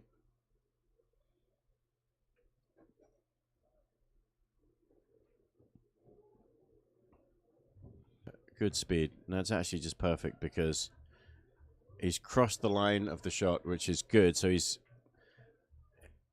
any sort of throw on this ball helps it kind of loop around the 8. Yeah, no problem. He just banged it straight in. Mike gets her done. Well, Mike's playing very well for a 490, isn't he? He's, I think both these players are probably really better than what their rating is, but Mike's showing that he's probably his rating's going to be going up. He's going to be a 500 player in no time. And we do appreciate all you guys. Sorry, we're having a little bit of lag issues on the stream. Speed test is fine. Network is fine. Everything seems fine. Go figure. There's a mouse in the fiber optics. Is that your official? Well, that's what it used to be. Mouse. Back in my day when we worked with Twisted Pair, which is copper wires.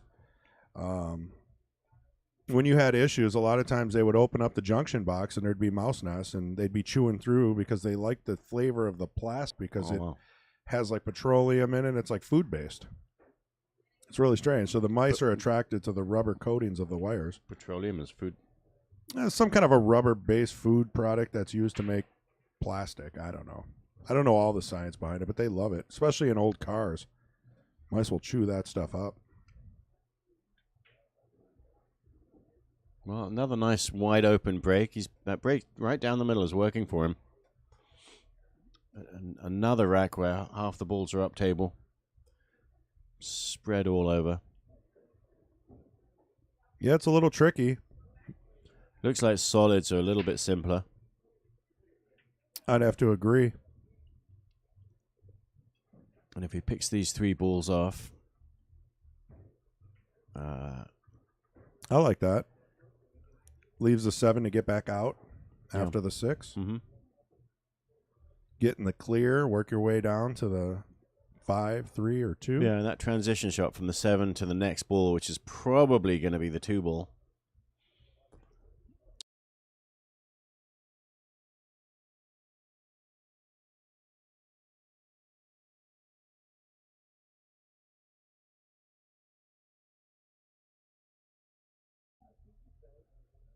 Yeah, it's a little tricky. I mean, if he makes this, he'll be sitting pretty good. He's really just got to jump the edge of the 9 ball. He can obviously hit the 5, but to cut it in. Oh, he's changed his mind. He's just put his jump cue back down again. And I think he's just going to spin this in. Just a little flick of left spin. It looks like he's hitting it plain ball. Bank shot.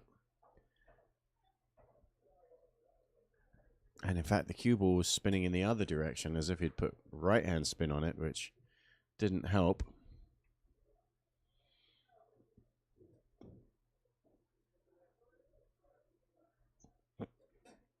Amazon Web Services is having issues right now. That could be very well what our problem is. You mean? Yeah, because I'm guessing Streamlabs uses Amazon. And if Amazon's having issues with their data centers, that's going to affect us as well. Really? Could be a one-off issue. Huh. Not much we can do about that unless you had a secondary provider. We could probably stream directly to YouTube or Facebook and skip the Streamlabs middleman, but we can't multi-stream then. Might be an option for the rest of today. Multi-stream means? Sending it to Facebook, YouTube, more than Twitch, all at the same time. More than one place, right. Yeah. Streamlabs handles that for us. And if they're having problems, we might just go directly to Facebook or YouTube. But Amazon is like a provider? Yeah, Amazon. They have everything. Wow. Yeah, it's crazy. Watch, he doesn't double hit here. Oh, what a good shot that was. Knocked her down. This is Chris's moment. A cheer grows up for the Chris fans out there. He's still in with a fighting chance.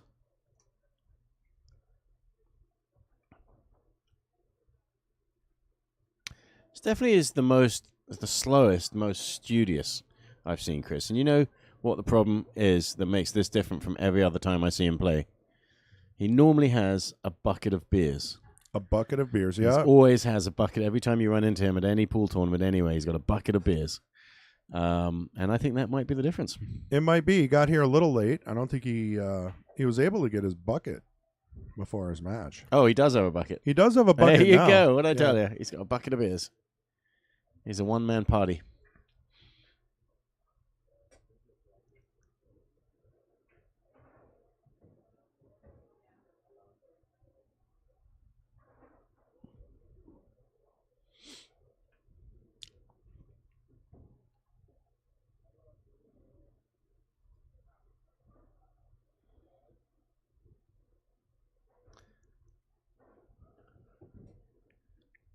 Yeah, Spectrum's having issues as well.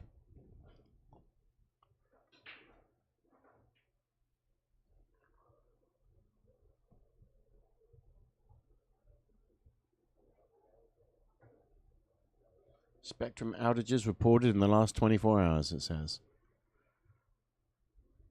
Yep. Yeah, it's a tough day. I don't know. You never know with the internet some days. All right, Chris, this is a pressure shot right here. Yeah, he's got to handle this. He doesn't really like where he's at, but he can shoot this ball in and get back in line. Just like that. Beautiful. What a great shot. So what are you thinking? 14 to the 13, work your way down to the 9? Yeah, that sounds about right. Or if on the 13 you can get yourself on the 11. Yeah, because you want to roll up for the 9 and make the 8 in the upper right, 12, upper left yeah, pocket. the pink 12. Oh, my bad. Yep. So he can leave himself an angle. Well, we'll just see how he likes it. Well, kind of 50-50 here. Yeah, he's kind of not really that nice on the 13 to use it. I mean, actually, it's not really a problem. Right. 9 ball goes past the 2, so he could just stay up there and get on the 9. Get straight on the 9 and leave the pink stripe into the middle pocket as his last ball before the 8. Now, the 8 ball does go past the 2, although it may be slightly hampered. So you'd really prefer to shoot it into the other corner pocket instead. Or maybe it's clear. I don't know. It's tough to tell.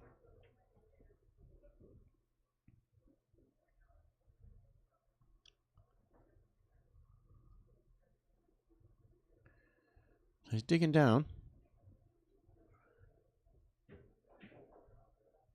Drawing around the angles. Ooh, a little close to the side pocket there. Yeah, he's got to come up with a good recovery shot now.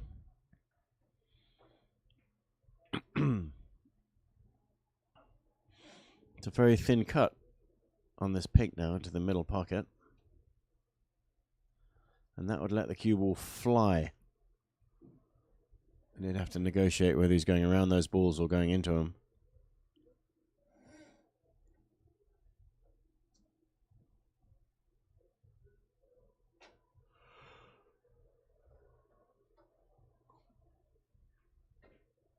And that line he just pointed to with his cue tells you, you know, that's where he thinks the cue ball is going to head after he thin cuts his ball in.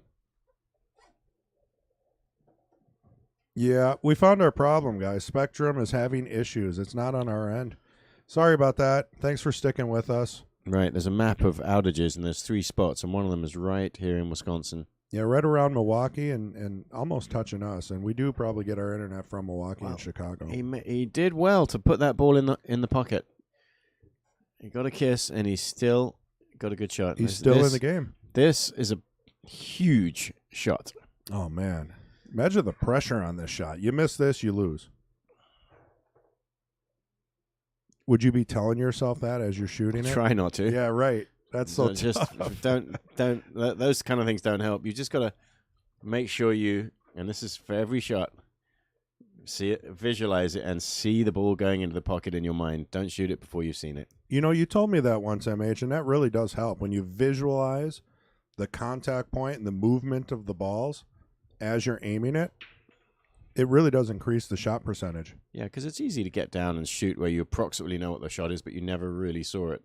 You kind of have to replay it and rewind it in your head as you're getting down on the shot and visualize the ball going in the hole. I wonder if golfers do that when they're putting. Yeah, I'm sure you have to imagine the line and see where it's going to bend. It's like playing a little video. It really is. Lock it in, make adjustments using that video, and you visualize it, and your percentage goes way up. And then you've got to decide whether you're using outside spin or hitting it plain. Look at that shot. Beautiful. What a brilliant shot. Wow. That's his best shot of the match so far. We're definitely going to have to add that to the highlight reel. Yeah, that's a great shot. Really good. Hats off to Chris. Under pressure, drills it.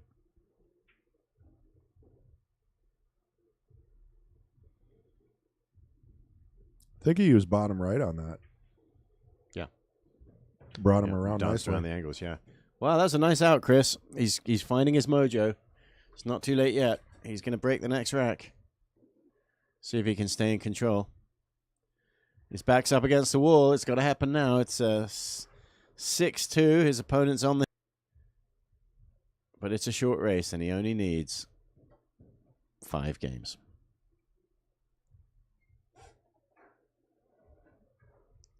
If anyone can do it, Chris can.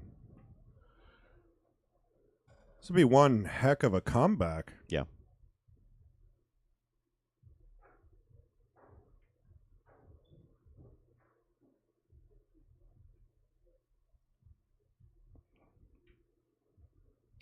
But Mike has been playing very well, there's no doubt. So Chris knows he has to maintain control over this. And that's going to start with the break shot.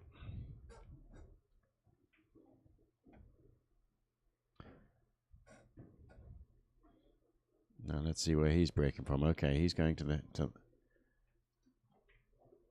the edge, not all the way, but fairly close to the side rail there.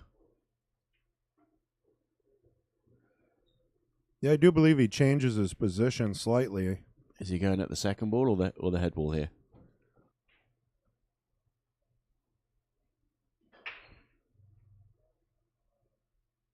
Looked like the second ball, but he hit the head ball a little bit thin. And they opened up so nicely. The couple of different balls threatened going into the pockets, but nothing dropped. Yeah, Mike gains up at the table. Mike gains an advantage. What are you looking at here? I mean, this is... Stripes looks pretty good with the 10 ball being blocked by the 2. Did you see what I did there? I did not. Mike gains an advantage. Oh, that's pretty good. Uh-huh. I can't believe I missed that. I'm kind of zoning out with the internet issues. I'm trying to there's nothing I can do about I didn't know Spectrum. you were internet-based. I am. When the internet's bad, my brain disconnects.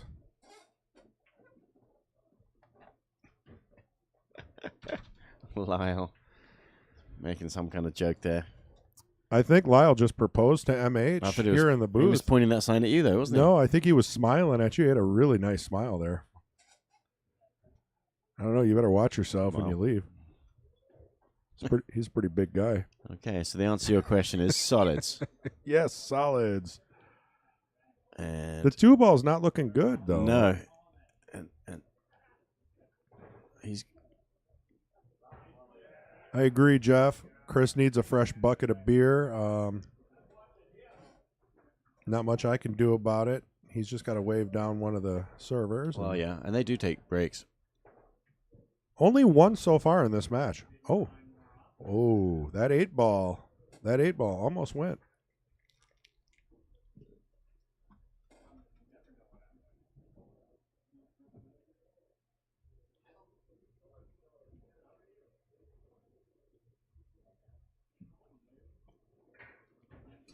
So Stripes does have a path here.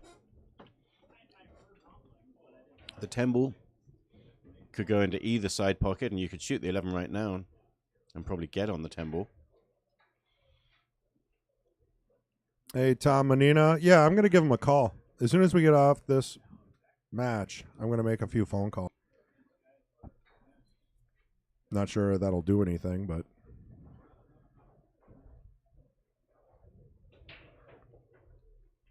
they'll put me on hold. And then they'll say, the technician is working on it. We'll let you know.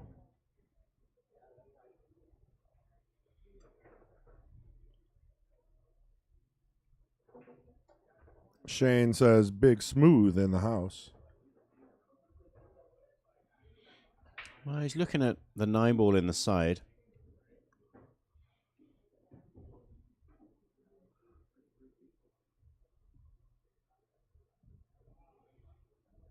No, he's actually thinking about playing safe here, isn't he? I mean, if you tie up the 8, you know the game is going to last. Well, yeah, but who wins it? I mean, I don't see that a very good option. Nobody wins. He really needs to make sure that 14 passes the 8 if you're going to do something like that. Now, it looks like the 8 will go, though, right, if he gets down on the rail? Yeah, the 8 still goes, and the 14... Not good. That didn't help Stripes. Take a look at the overhead. You can see if you get down tight on that right rail, the 8 will go. Mike does have a shot. Yeah, it's very tough to get on that teeny window up top. But does he have the out? What do you do here? Shoot the 1 and then hope you get on the, what is that, the 5? I think I would... Ah. I think I would actually probably not be trying to run balls here. I would probably bump a solid. But, man, that was a beautiful shot, though. Well, he's on the 2. If he's on the 2 here, that's absolutely amazing. Wow. Absolutely incredible to play a position and get on the 2. Might be the best shot of the match. Okay. So, problems down table have all just got broken up. And this is true for either player. No good just shooting your balls if it doesn't take you all the way to the 8. Right. Chris is looking at the 14. You know, does it go? That 14 that he allowed to be there. Now, he could shoot the 10 and float up to the 14, get this out of the way. I do believe the angle is there. To shoot the 14 in the other corner, you mean? The longer corner? You know, shoot the 10 in the side and float up. Yeah. Right. I think you have to. If you hit that shot right, all of a sudden the rack just completely opened up. And maybe he's thinking about, okay, let's get this problem ball out of the way while I'm down here. Then shoot the 10. Yeah, you don't necessarily end up with exactly the same nice angle, though. And you're right, he was on it. Yeah, looking at the overhead on the right side, which does have a delay so that you can watch the replay, he's on the wrong side now. Yeah, now he's on the wrong side of the 10. None of those balls look really good at getting up on the 14 from there. And you feel he should have just gone for it. You're saying use the 13 ball in the side. Yeah, the tangent line doesn't look good, though. It looks like it comes from where the cue ball lies there. He's putting a lot of speed into the cue ball. Yeah, and that's what's going through Chris's head right now. You know, He's trying to figure it out. He's looking at tangent lines. I might be thinking about rolling the 10 ball in slowly. Thanks, Corey. Leaving myself a draw shot on the 9 in the side pocket to draw over and bump those. Oh, that's not a bad option. And if you're going to do something like that, you want to do it early so that there's other balls on the table for you to get a shot next. You don't really like to leave it till last. Definitely not.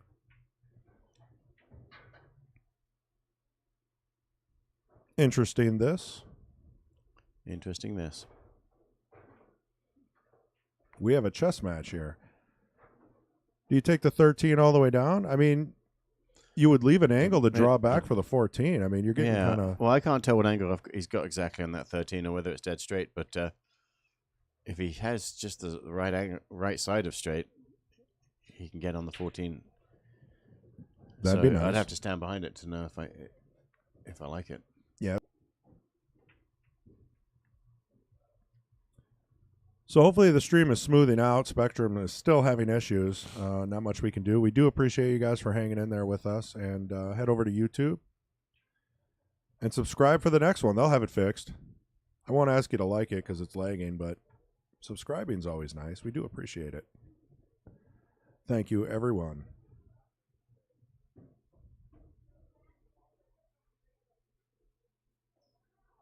Is that Ricky Poole over there with the Yeah. with the Adidas tracksuit and hat? Man, he is styling. I can't. That is Okay, that Chris. is What are great. you gonna do with this? See, I like that. Well, I think he rolled too far now to get from the 9 to the 14. He needed the. I know that's tough. The but, more balls that disappear, right. the more likely it looks like you're going to run yourself into trouble. Take a look at the side here. You can kind of see what he's looking at for an angle on the 9. It's the wrong side. Yeah. I think he wanted to come up about an inch shorter so he could have drew back to the 14 where he's kind of standing there. I mean, again, that's a hard shot too. None of these are gimmies. It's kind of funny that the safety he played on the 14 is what's causing him so much pain right now. Right. And I don't know for sure that the 14 went before he played that anyway, so he may not have changed much when he did that. Right. But he did give up the opportunity to make sure that the 14 was good. And if that had been the case, he would be probably out by now already. So now he's thinking, what? Do I just draw back and get on the 11 because it doesn't go anywhere else? I mean, can you power hope draw to- this? I mean, yeah, I don't know. It just doesn't get you on the 14. I mean, you take the 9 and then the 11. And then you have to have a nice angle on the 12 to make something happen. But he needs to come up with a magic shot on the 12 ball. I'm seeing this now. Yeah, you just need a nice angle to come off, knots, and get behind the 14. It's doable. I mean, from right where the 11 is, I mean, a virtual stop shot on the 11. Let's take a look at that. Right? Just roll that 11 in or stay real close to where the 11 is. You're going to want an angle to return Then, back. yeah, you've got a half ball angle or something similar. And then you follow Z-Bank right across to right where he's pointing his tip right now. Yeah, I do see his vision here.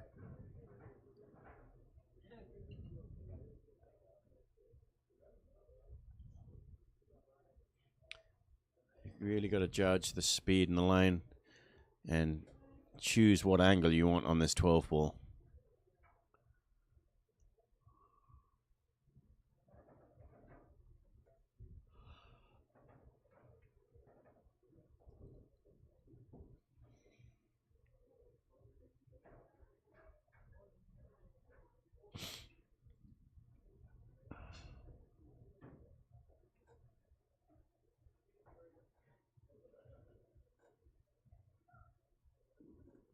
I mean, the worst thing you could do is be straight in. Oh, he definitely left himself an angle. Well, that is an angle right to the side pocket, MH. It does seem that way, doesn't it? I was feeling that. If he has the confidence to hit it with follow and know that he's just going to hit the point before the side pocket, then he'll end up perfect with the right speed. But he's going at it. He's down on this shot quicker than he shot any other shot. He's got a unique pre-shot routine. I think he can follow this. Yeah. Just miss the middle pocket. Oh, man. And so that tells you, not quite. And now the worst place you could be. One ball.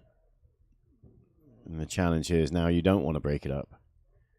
But you still have to get a legal hit and get to a rail. Corey, thanks for the like. If I didn't say it, she says, let's go, Mike, or he. If he's thinking about trying to just freeze this 14 onto the 8, it's such a horrible position to be in.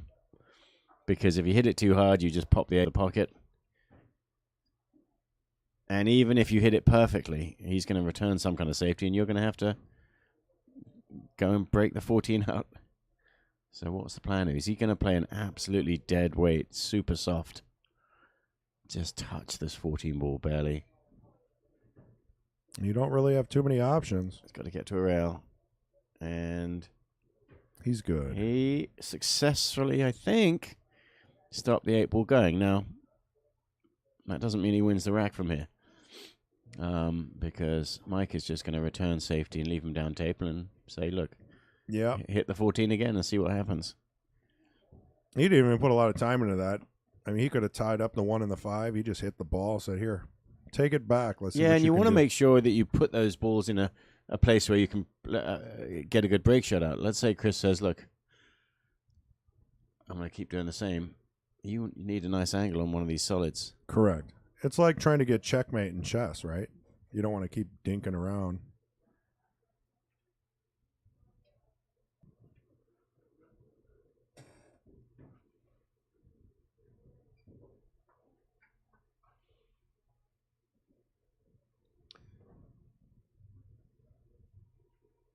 So it does look like, yep, the ball is off the rail, so he could just tap the 14. Yeah, hit it very thin on the edge, and I hope the 14 stays in front of the 8. Oh, and he bumped the 2 ball. Just like that. And the rule is if you bump an object ball, because this is cue ball fouls only, Yeah, that's not a foul. you can allow the opponent to come up and put it back, Yeah. which he did not, it's actually further from the pocket. Is he shooting this ball in the hole? No. I wanted to send it back up table. Got a double kiss. I'm telling you, I think this might be a mistake by Mike by not strategically putting these balls in a better spot. I think He was trying to make the yeah, one. he wanted to make that But one truth- ball. Well, with ball in hand, though, Solid should have this. Actually, you've got to be really careful you don't, when trying to break it out, accidentally play the 14-8 combination. Yeah, Right? yeah, because it will go. You just He's tap not it. under any real pressure here. And if you could play the 2 off the 8. How about that? 2 ball off the 8. Yeah, that'd be beautiful. If you miss, you sell out. So I think what's going to happen here Or is the 1 ball off the 8. Chris Not is just necessarily. going to keep making his balls. I don't think Mike's going to make a ball here. I don't know. It's kind of a weird position to be in. I like the 2 off the 8. Yeah, I mean, that's an aggressive. You're up like 4 games. You're on the hill. Right. Might as well take it all the way with some aggression. Well, you just end up perfect if you hit that shot right. But you don't want to just make balls unless they do something for you. And you're not really selling I'd definitely out. be either playing a break shot here or definitely not making a ball. I can't see any reason to shoot balls and get different angles. You've got ball in hand. You can have whatever angle you I want. think he's looking at your shot there here. you go, finally. And even if he misses, I don't think that Chris is going to have a great shot on the 14. Could be kind of a two-way shot. Wow. The plot thickens, folks. Definitely. The 2 goes now, doesn't it? The 2 does, yeah. So Chris is still in a very, very tough shot. Now, he's thinking, well, what can I do? Just snick the 14 back onto the 8 again? And he's played twice now. He's played very good speed control and managed to successfully do that. This is going to get tougher and tougher, and he's nudging the 8 ball towards the pocket. But in fact, in this case, if he nudges the 8 ball in front of the 2, it causes a problem for solids. He's going to make sure he doesn't make the 8. This is a tricky one, yeah. He hit the 2 ball. That's a That foul. is a foul. Is that when you just get tired of playing safe? You just eventually someone has to give up in these kind of safety battles, right? Someone has to get impatient. Well, is that true? I've seen it. It happens, sure, but do they have to? No, they do not have to. I mean, they can do the tappy all day long.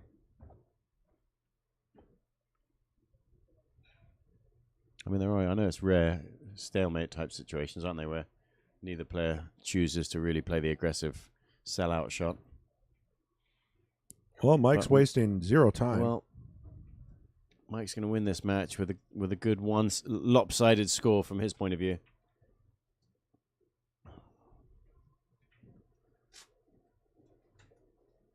Well, congratulations to Mike. Condolences to Chris. I know he'd like to have a lot of those shots back. Yeah, that was a tough match for Chris. He showed some heart at the end, really started coming back, but just didn't roll for him. Yep. So that was the Jester match. That was. And what's coming? You got one more match today. We do. We have one. That match will be Tom Menina and Don Bowden at 4:30 Central. And I'm going to give Spectrum a call and try to, I don't know, sit on hold for an hour. So anyway. Well, thanks for watching, folks. We'll see you again in about an hour. Yeah, I appreciate it. This is MH Potting Penglaze, and I am Chris G over here. And we do appreciate you guys. Thank you very much. Speak to you later. Bye. Thanks, man. Yep.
Well, we should probably talk to this. Hey, folks.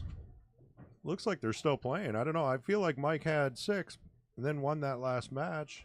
Maybe forgot to score it. We're not sure here. They're bringing it back. Maybe double or nothing. Who knows? We'll find out, though. And perhaps we have the race wrong. Maybe it's not a race to 7. It is definitely a race to 7. It's We definitely confirm that. Okay. Yeah. I mean, seeing that Mike only has 6 on his, Their body language says that they're still playing. Chris is sitting there waiting, watching the table, just as if he's still in a match. Yeah, isn't that interesting? I'm going to go talk to him. But Yeah. I got to find out. Yeah. Thanks, MH. We'll get back to you with the double 6 game as soon as we find out.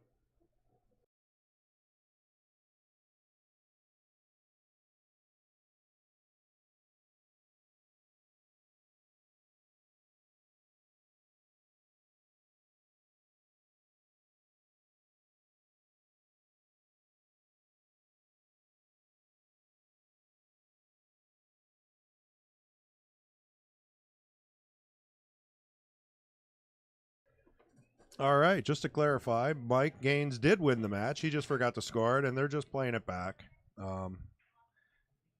Maybe trying to let their stroke out, have some fun. So this right now is just practice. So the end result is Mike Gaines 7, Chris Foose 2 in a race to 7 here at Mad Apple Burger and Billiard, Appleton, Wisconsin. And we will see you at 4:30 Central for the night's match, Don Bowden versus Tom Menina. Thank you.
Hey, for those that are still on the stream, we're going to be restarting it pretty quick here.